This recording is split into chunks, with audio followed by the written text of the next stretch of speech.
All right. Today we are going to be talking about editing and revising your essay. Now, a lot of people, I think the problem with these two words is a lot of people just kind of intermix them and they say editing when they mean revising and vice versa. They just kind of think that they're synonyms, and that's not the case at all. There's a distinct difference between revising your essay and editing it. And so let's go over that and the different ways that they are different. So let's start over here with revising. Okay? And if you are revising, what you are doing is that you are fixing errors that are on a structural level of your paper.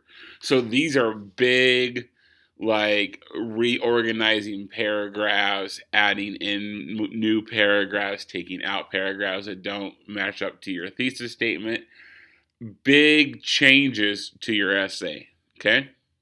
I have talked to a lot of you about the structure of your essay, and do you need that to be two paragraphs when it could be one? Which character do you want to showcase first, Tom or Huck? And does it make sense to go from Huck to Tom or from Tom to Huck? Are there paragraphs where you need more information? You need to set up your quotes better. I see that a lot. And I've seen that a lot where you just kind of say a statement and then you just give a quote. And it's like, I don't know where that quote comes from. I don't know where that quote has been. And so you need to explain it. You might need to take out information. I've read a couple papers that were more just random book reports, or you in your essay pre-write you had the correct answer, but then you didn't transfer it over to the paper.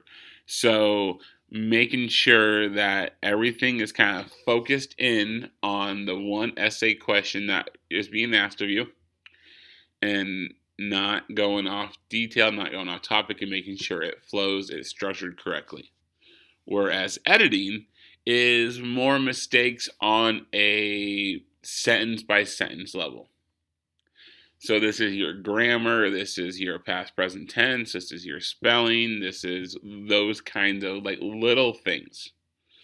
Now, the reason I put revising first on a mass structural level is because I wouldn't want you to edit stuff just to then get rid of it in a paragraph. And so that's why I would recommend revising first and making sure this revising checklist is done, and then going over to the editing side and looking for those little mistakes as you go, kind of a deal. Okay.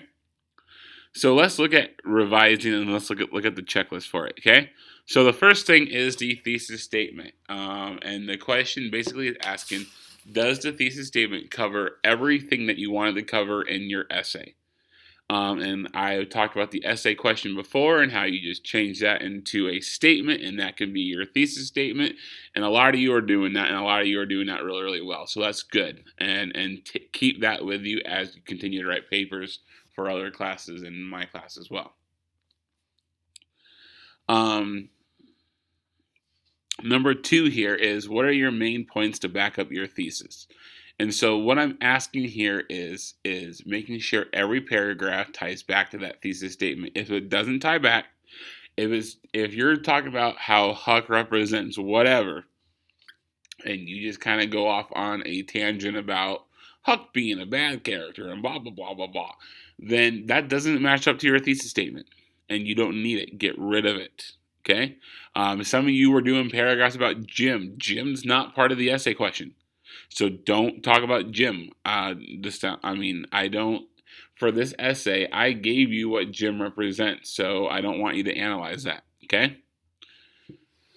So, and now this one's looking at your topic sentences. Do your topic sentences represent that whole paragraph? Okay. I've seen a lot of you who are not doing a topic sentence. You're making an argument in your topic sentence. Your topic sentence is a very small little mini thesis statement.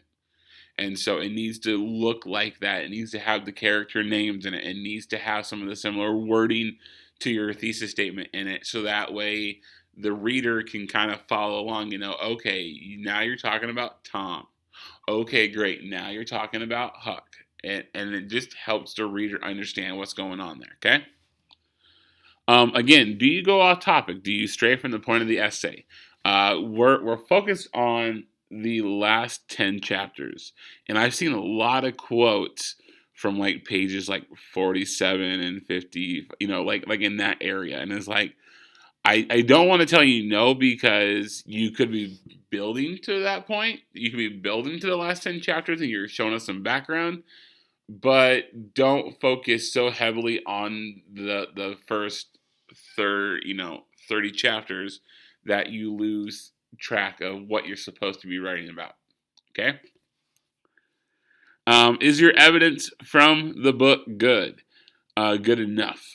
Do you have quotes from both works of the text, and are the quotes given both enough summary before and enough explanation after? We've talked about in other videos about how, in order for a quote to succeed, you need to do two things.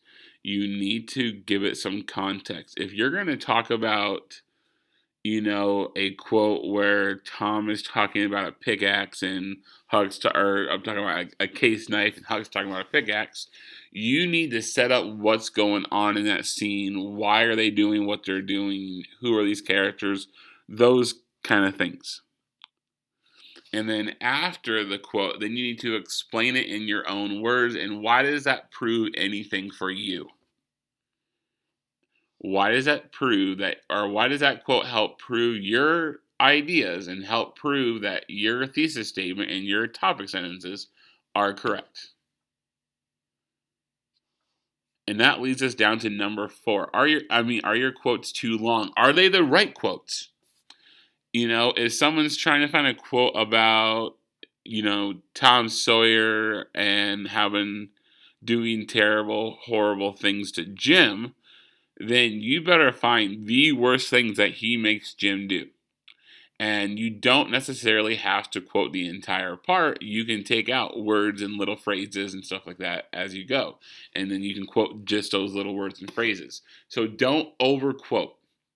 I've seen a couple so far that are overquoted, but I've seen some that have been fantastic, and I have wrote that on your essay. So, quote only what you need. If you're talking about the fact that Tom put spiders and rats and snakes in Jim's prison cell, then you don't need to quote that entire conversation. You could quote just simply the words spiders and rats and rattlesnakes, and you can show us that and by quoting those, you can show us like, okay, those are actually directly from the book. Okay.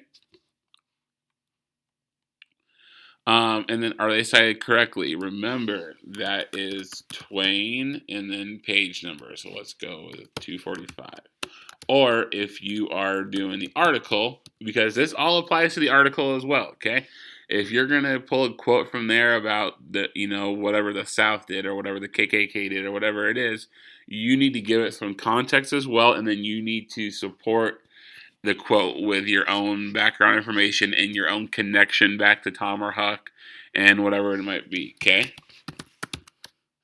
All right, so Twain 245 Fishkin. So that's just a page number. Again, no comma there. You guys are getting better at that, which is great.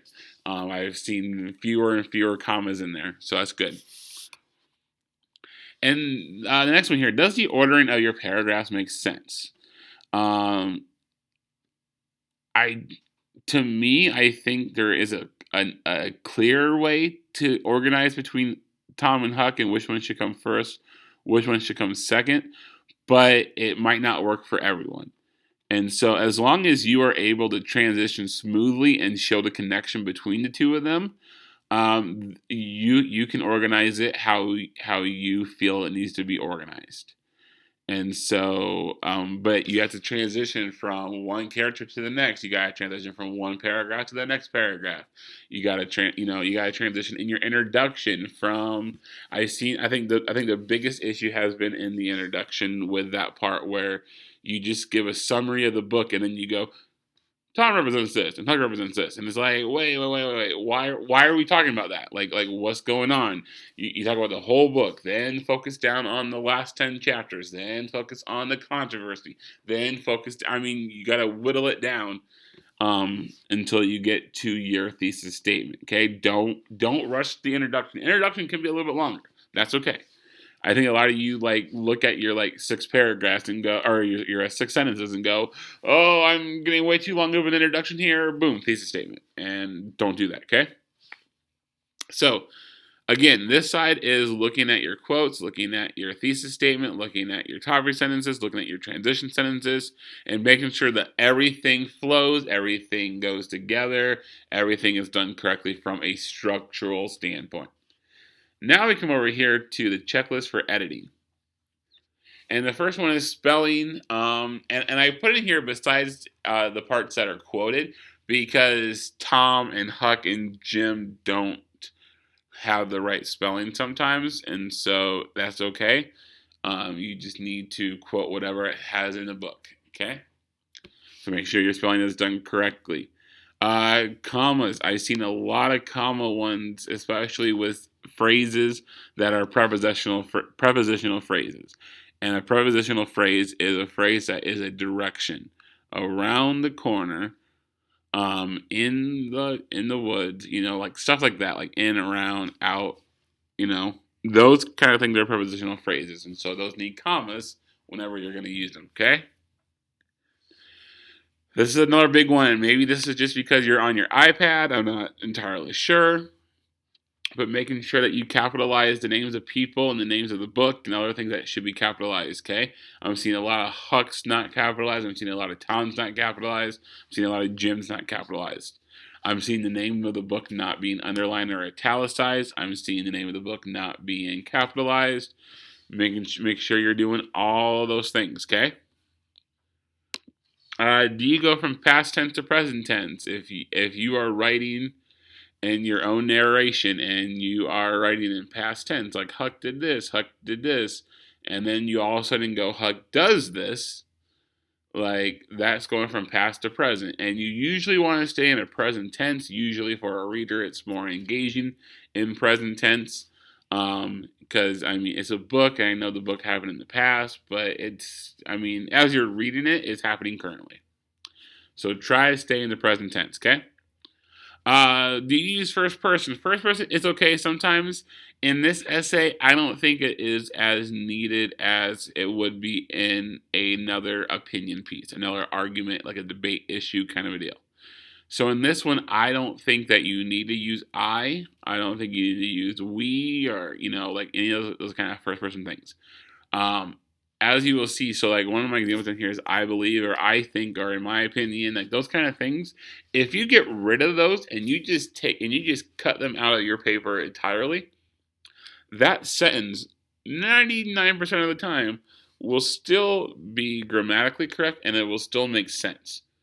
The reason that I don't like using I believe or I think or whatever is because it doesn't sound as authoritative as just saying, look, this is the right thing, this is like the correct thing kind of a deal. So, and I would just get rid of those phrases, I think, I believe, in my opinion, those kind of things, okay? Are there any phrases that you can get rid of? These are some of my biggest pet peeves ones is like, I believe, this quote proves, in this essay, stuff like that. Get rid of those. You don't need those in there, okay? If you're going to say this quote proves, just prove it, okay? Just tell us just tell us about that quote. You don't have to say this quote. You don't have to reference it. Same with the essay. You don't have to reference that in this essay. I will be, don't do that, okay? We know it's an essay. We know it's a quote. We know it's your opinion and it's what you think and what you believe. You don't need to tell us, okay? And then, are you redundant? So here's one of the things that I think is hard for kids is you have a quote and then you just simply put the quote in your own words. So if Huck says, I need to go to the bathroom, and you quote that, and then you follow it up with, this proves that Huck needed to go to the bathroom. Like, no. And so, like, you don't need to restate the quote. You can just kind of keep going because the quote should speak for itself, and then you need to help it speak for itself. if you're writing and you realize that two of your sentences sound very, very similar or are covering the same thing, merge them into one sentence. You have to rewrite it a little bit, but put it into one sentence. Okay. So here are here is your checklist, or here are your checklists for revising and editing your essay. So today, this is your goal, is to look at this checklist, look at your essay, edit it, figure it out, turn it in by midnight. Okay. If you have any questions, I'll be online all day. Let me know. All right. Thanks.